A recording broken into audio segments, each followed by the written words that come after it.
Fox 56 News Chief Medical Contributor Dr. Ryan Stanton with us again in studio. This morning, he's now focusing on how to protect your heart in a medical sense.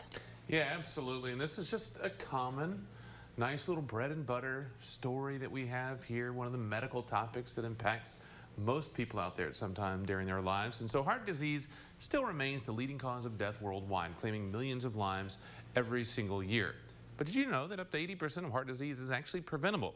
So let's take a closer look at some of those risks, the facts, and how you can protect yourself. Some of the most common risk factors are going to be that blood pressure, high cholesterol, smoking, diabetes, obesity, physical inactivity, poor diet, stress, family history, and I'm going to add in there as well some of the autoimmune issues that we see after infections. Heart disease occurs when blood vessels to the heart become narrowed or blocked, often due to plaques.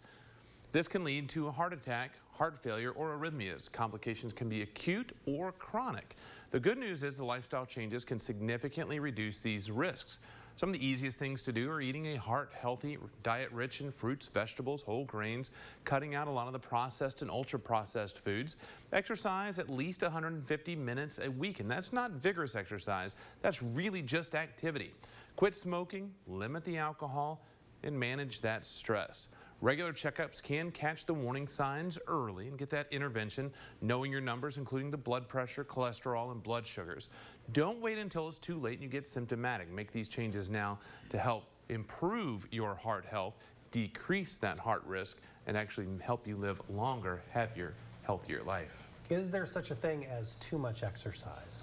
There's always a chance for too much exercise. I mean, there's certain points, whether it's acute exercise, long-term exercise, and the key to an exercise program, especially if you're going to be doing some vigorous, is to make sure that is matched with a healthy diet.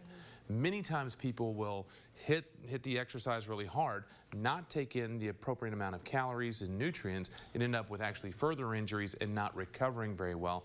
So the key to a good exercise program is that balanced diet to give the body the fuel it needs to make sure that you can exercise and, most importantly, recover.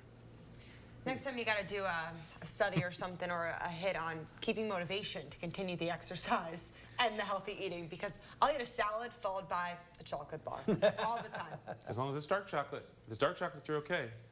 Milk chocolate, And we'll not be so right much. back. It never is.